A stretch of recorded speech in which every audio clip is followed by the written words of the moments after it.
And here we go. Number 10.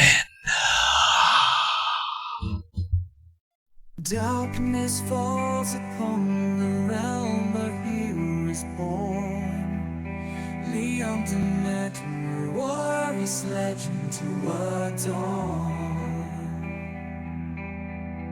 With Twitch as his battleground, he fights his way through powerful spells and epic quest, his destiny he'll pursue. His sword a faithful companion by his side at peace, streaming with passion, engulfed in his dreams. He'll conquer every dungeon, face monsters bold and fierce with his loyal viewers. His journey he'll immerse.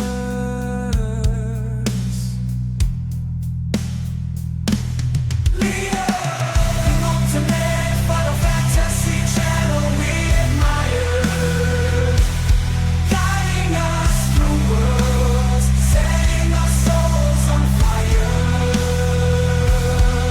With every boss defeat, every magical artifact found, he conquers all challenges. His power knows no bounds.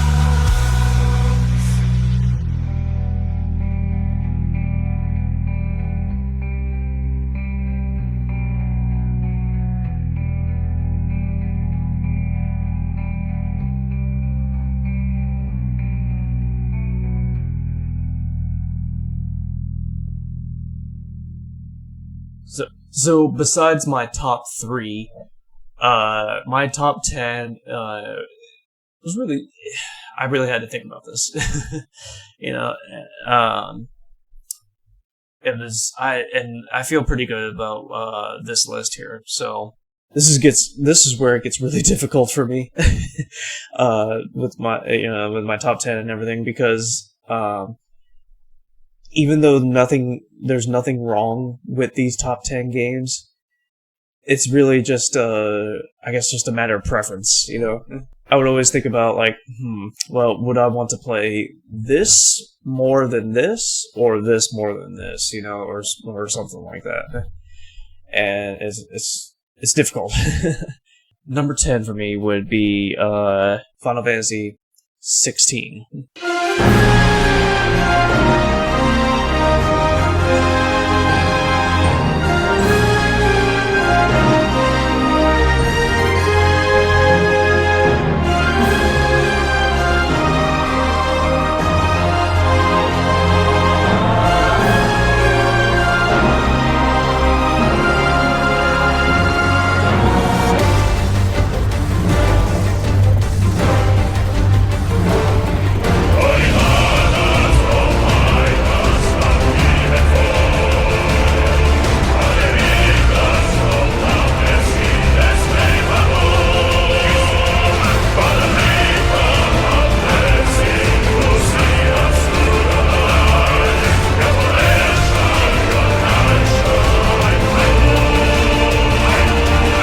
I'll explain this in a little bit, but Final Fantasy 16, let's talk about the good stuff first.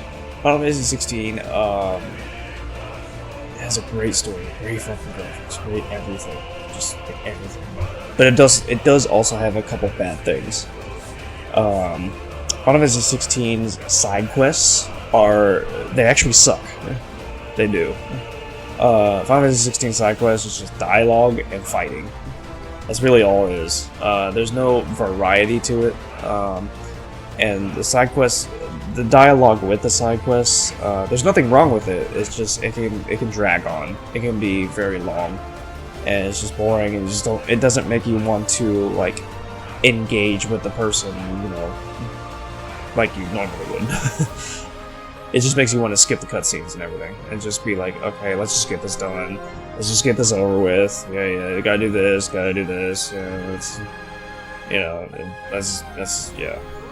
it's not fun.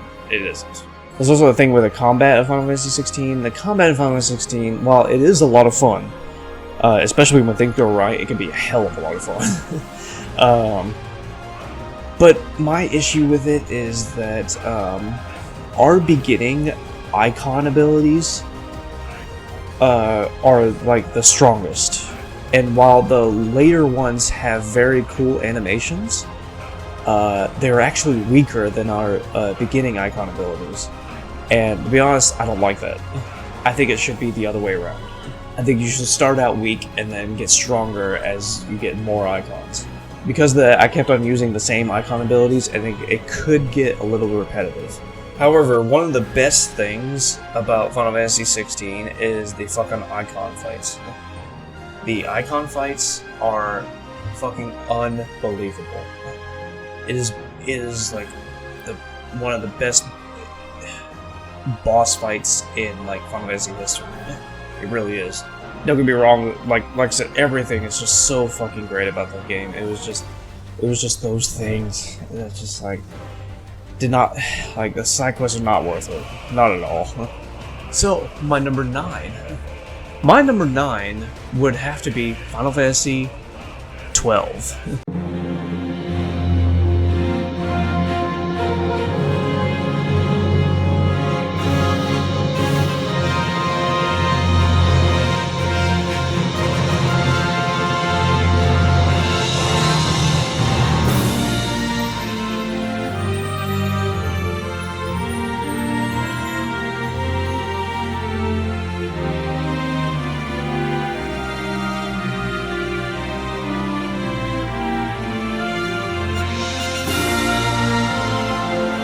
Final Fantasy 12 for a PS2 game has a shit ton of stuff in it. It has a shit ton of content. With all the hunts, all the super bosses, all like the variety of just everything. Like, the story is great. I love the tone of the story. Of course, there's pacing and just everything else. Just how big Final Fantasy 12 is for PS2. So, let's get to my number 8. So, my number 8 might come as a surprise to a few people, actually. My number 8 would have to be Final Fantasy Mystic Quest.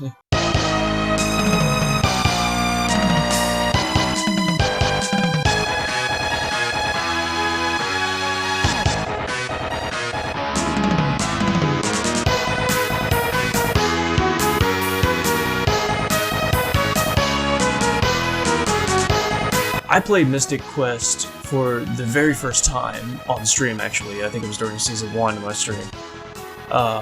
And when I played it, I fucking loved it. Like, I had such a great time with it. I like the turn-based, the pace of the game. The fucking music was amazing. Especially I think it was the Final Dungeon? Final Dungeon music, that was one of my most favorite music of all time. Not just in this game, but of all time. Love the story, I love just everything about it. Nothing wrong with it at all. So let's get to my number 7. This is starting to get really good. My number 7 would have to be Final Fantasy 14.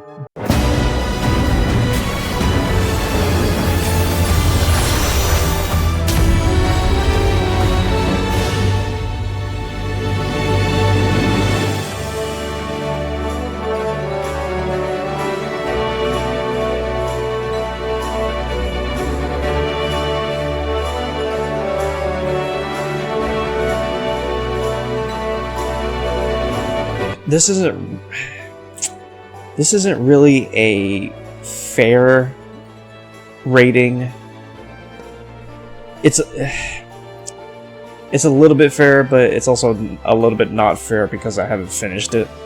I think I was saying this at the beginning of this, the video, but I'm only about halfway through it, at least story-wise, for the expansions in 2024. Right now, the latest expansion that's come out is Dawn Trail. And we are at the point in Stormblood now, which is, you got the base game and then the Heavensborn and Stormblood, which is only the second expansion. So, we still got 3 more to go It includes Shadowbringers, Endwalker, and Dawntrail.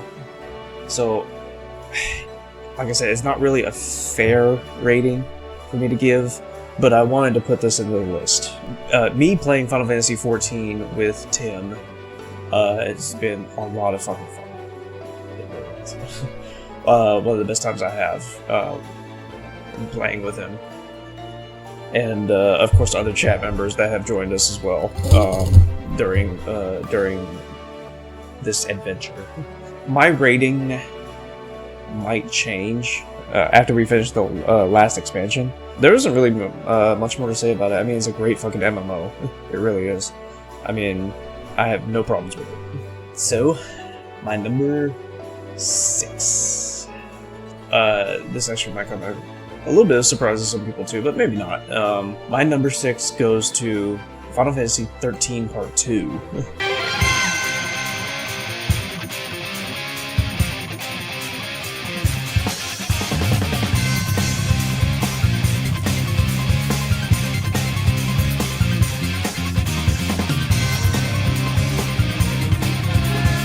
There is just something about 13 Part 2 that is better than Part 1 and Part 3, in my opinion. I think maybe it might be because of the music.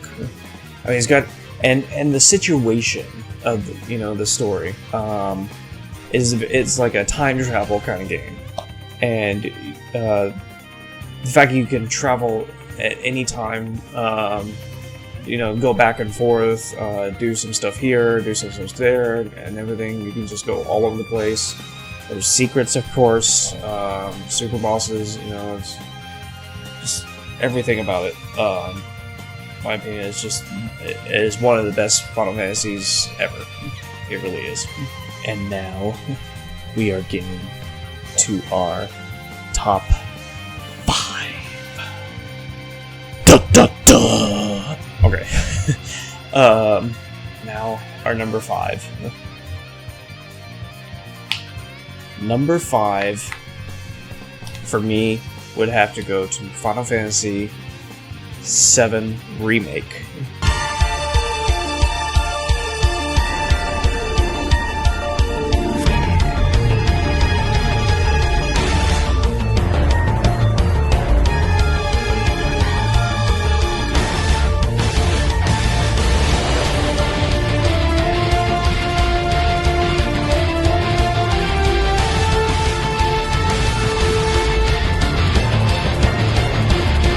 VII Remake is just the way that they did the beginning part of 7 and Midgar and everything. Oh god, it's like chef's kiss. It's like one of the perfect games, without a doubt. The fucking graphics, the fact that they expanded upon a hell of a lot, and it was all so fucking good. Oh. I want to play it again. Why is it number 5? No world. Not yet, anyways. That's why. It is a very linear game. That's for sure. But it's like, in my opinion, it's like Final Fantasy 13. It's just so fucking good, you just don't care. And the best part of it, in my opinion, was fucking the wall market. Wall market was the absolute best. The way they did it with Cloud dressing up and everything. Of course, Corneo. And now, my number 4. Number 4, for me, goes to Final Fantasy VII Original.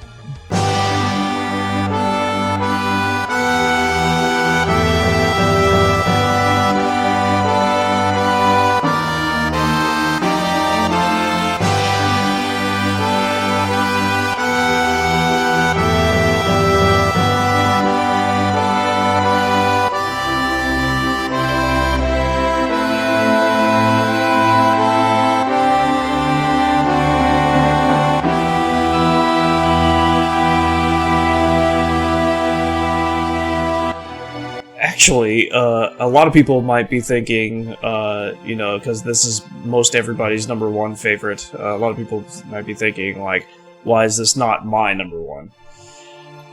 And I'll get to that in a second. But Final Fantasy VII, of course, is a great game. Yeah, obviously, is a wonderful game. A very wonderful game. There's, you know, with all the variety and stuff, all the secrets that you can do, and all the different combinations you can do with the materia. You know, you got your. It's a very long game too. As long it's 3 discs, and it's very long, just like 8 and 9 is. When, you know, they have 4 discs. It's a great fucking story. My eyes are tired. Yeah, I definitely agree. One of the best games, without a doubt. But why is this my #4? Because I just like my top 3 better than that game. There isn't really a reason. I just like my top 3 better. I mean, Final Fantasy VII is like one of the perfect games there are. It is. But when we get to my top 3, I'll explain why I like those better than 7. And now, my top 3. Drumroll, please. So let's talk about my #3. My #3 is a game that I just adored so much. It really is. I like this game better than 7 because of, believe it or not, because, like, one of the reasons is because of the world. Because the game itself is just, something about the game is just so relaxing that that's like one of the main reasons why I love it, you know? But before I start explaining everything else about it, my #3 would go to the bronze trophy, would go to Final Fantasy 15.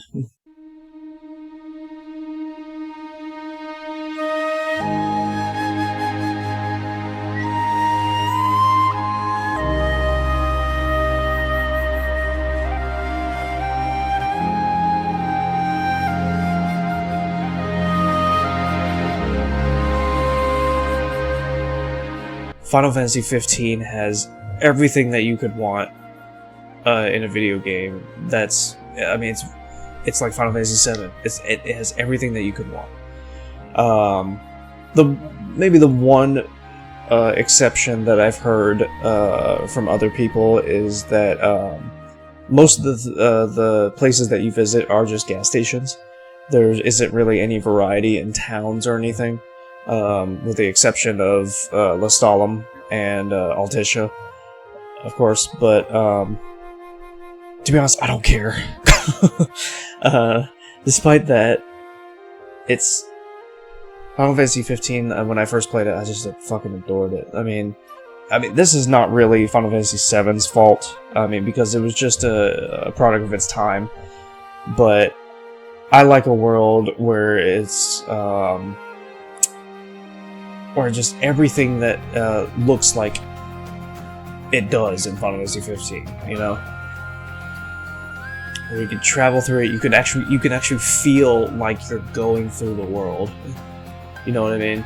With Final Fantasy 7, I mean, you can't do that because, I mean, like I said, it's not the game's fault. I mean, like the game was made back in 1997. I mean, I'm not factoring that. Well, maybe I'm a little, but it does not lower my rating of either of those games. Like, it does not lower my rating of Final Fantasy 7 at all. It's just something that I prefer. It's not just that, but all the stuff that you can do in the world, all the secret places, the caves. Oh, the caves were amazing. I fucking love the caves. The dialogue, the music,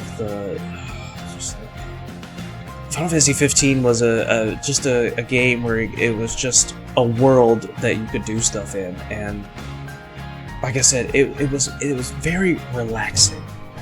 Especially when the I think it's called Wanderlust music played, and there was another one I can't think of the name right now. And something about just walking through the world or just driving through it. It was like I felt like you know, all my anxiety just went away.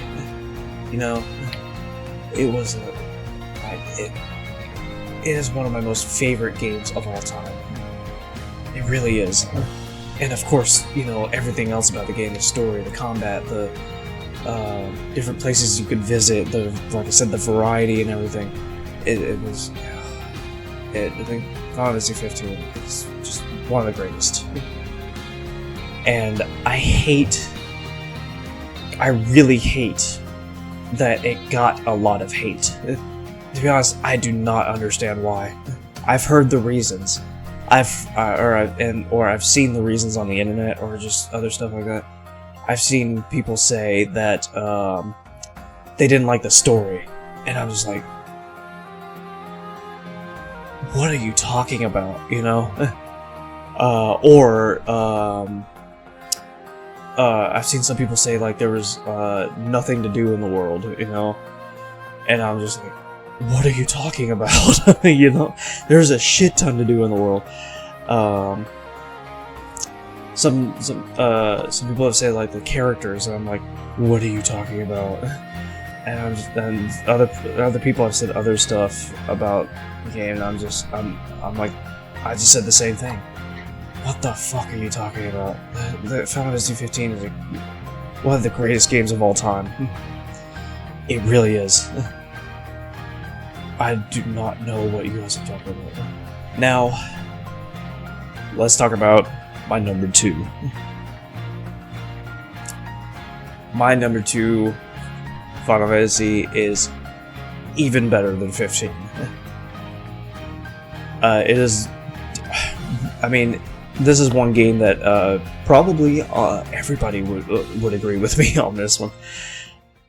Well, mostly everybody. You can't please everybody, of course, but my number 2 goes to the silver trophy for me. Goes to Final Fantasy VII Rebirth.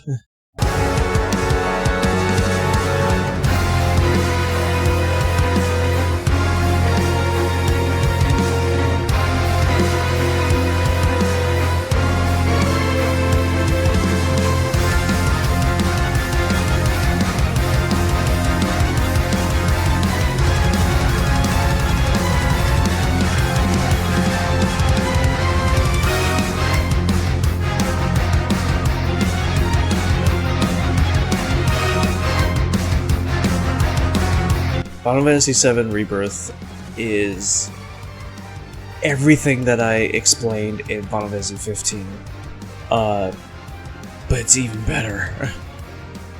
What makes it even better?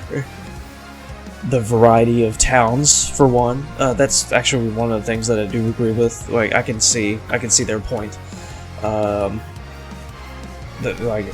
Junon, just Chocobo Farm, you know, like Midgard Silver. I could name 100,000 things. That's fucking amazing about Rebirth. There's so much variety to do in the world. It's just like it's like so much more than Final Fantasy 15. It really is. It is definitely one of the best games of all time. Final Fantasy VII Rebirth is a better Final Fantasy 15. A lot better Final Fantasy 15. And that's saying something. So, here's the thing. When we played this on stream, I've had people ask me, like, is this my new favorite Final Fantasy? Is this my number 1? And, you know, it was very hard to think about. It was. But the reason I said no, and the reason it's in my number 2 Final Fantasy, not my number 1, is because Unfortunately, there is one bad thing about Final Fantasy VII Rebirth, in my opinion. And I hate this for it. I wish this was a lot better. I really do.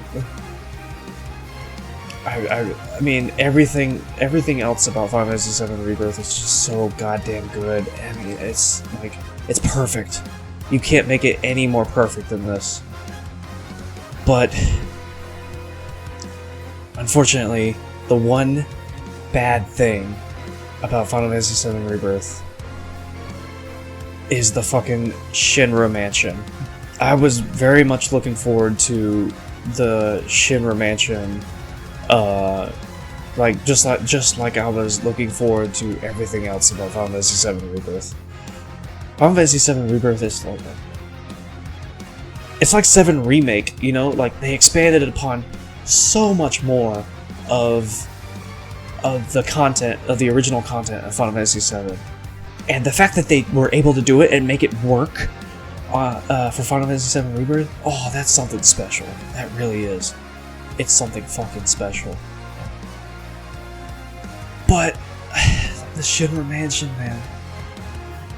The Shinra Mansion, I felt like was the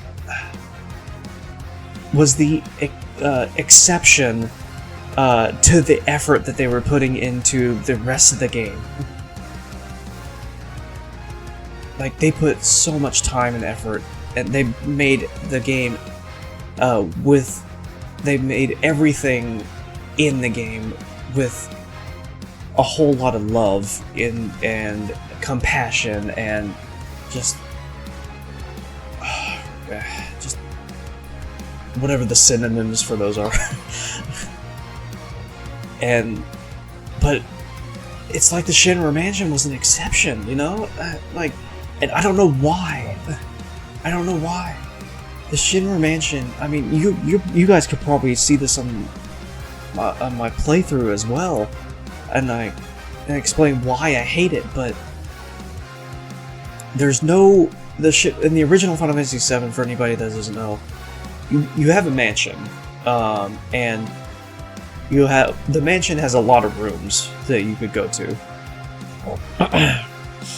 And, like, you know, you go to each room on the first floor, and each room on the second floor. On the first floor, there was, like, an invisible paper that you could use to unlock the safe, to unlock a secret boss. You know, and, you know, different rooms had different stuff, of course, you know, like a piano or just a bedroom or something. And then there was a room that had, like, a secret entrance, which led to a spiral staircase down into a dungeon, to where Vincent and Sephiroth was, you know, and the library and everything. But they changed it so much. It's like they simplified it so much in 7 Rebirth that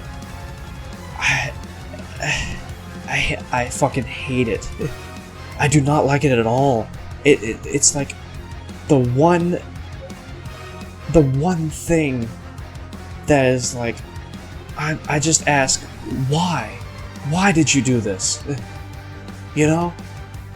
I don't get it. Why would you do this? Not why did you do this, but you know, also why would you do this? Why would you do this to the Shinra Mansion? I don't get it. Because in 7 Rebirth, there's no spiral staircase. There's no rooms in the Shinra Mansion that you can access, except for one, you know, that just goes to an elevator down into the library. And that's it. That's fucking it. And the library is just... it's just like a bookcase. It's a very small room that's like... that's kind of like a circle that's, you know, it's a circle of bookcases. And that's it. In the original, the library had 2 rooms. One was that room, but also the other one was, there was another room that also was pretty similar to it. But to be honest, it just pisses me off so much. like, it was such a disappointment. It really was. Shinra Mansion was definitely one of the worst things that I think I've ever encountered in a video game. Like, I hate to hate on it so much, but I was expecting so much more out of it. Especially when they were doing everything else so goddamn good. You know? I wouldn't have minded too much if they changed Shinra Mansion a little bit. You know? As long as they didn't change it too much. You know? As long as at least keep the room where it leads to the secret door and then down the spiral staircase into the library and all that stuff. I wouldn't mind if they changed things a little bit, maybe with the other bedrooms or, you know, with a safe or something. I wouldn't mind that too much. But the fact that they got rid of it all, like, there is nothing in the Shinra Mansion that's the same as the original. Nothing. It's not even expanded upon either. It's like reduced. Like, reduced greatly. And I could rant on this for so much more longer, but I'm not gonna do that. But yeah, that's why 7 Rebirth is my number 2. If it wasn't for that, it probably would be my number 1 Final Fantasy. It really would be. I love the fact that 7 Rebirth is just like 7 Original, with the secrets and everything. And I heard that they were going to do the same thing with 7 Part 3, and I can't fucking wait for it now. We'll see when 7 Part 3 comes out where this is on my list. It is definitely going to be, if they keep this up, it is definitely going to be in the top 5, without a doubt. But I'm getting off track here. Alright, now let's do it. Let's get to my number 1 Final Fantasy. And some of you may have already figured it out by process of elimination. So now, my number 1 favorite Final Fantasy. This is like it takes the gold trophy. It is the perfect game, in my opinion. There's technically no such thing as a perfect game, but for me, it is the perfect game. And this goes to Final Fantasy X.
You know, when I was growing up, I played Final Fantasy X the most out of any Final Fantasy that came out around that time.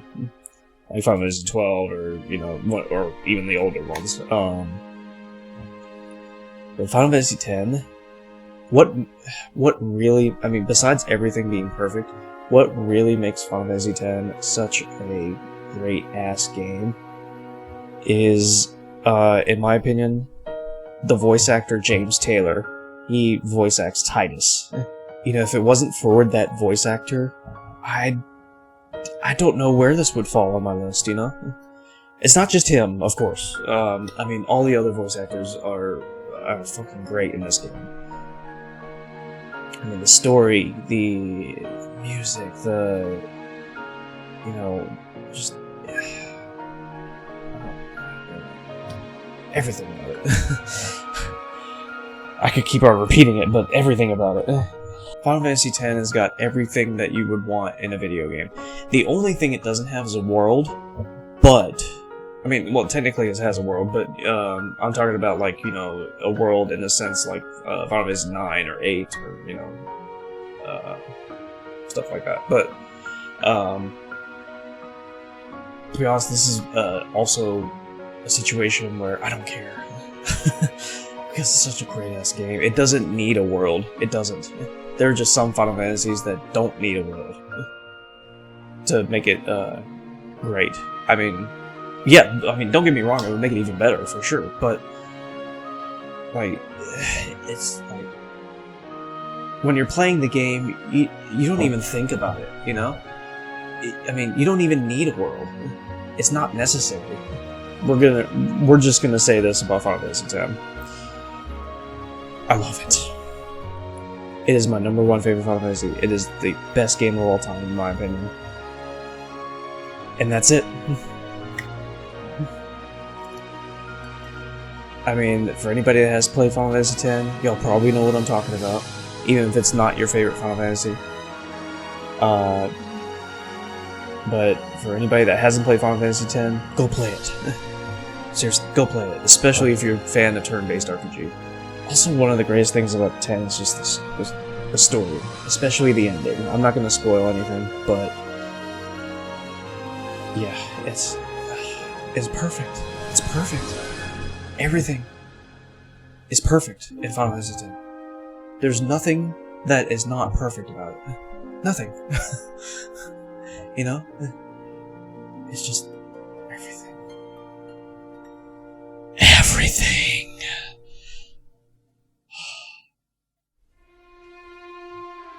Anyways, that's my top 33 as favorite Final Fantasies as of 2024. I will update these videos when new Final Fantasies come out. But I appreciate everyone joining. But I appreciate everyone watching tonight. I hope you all enjoyed this video, and I will see you guys next time.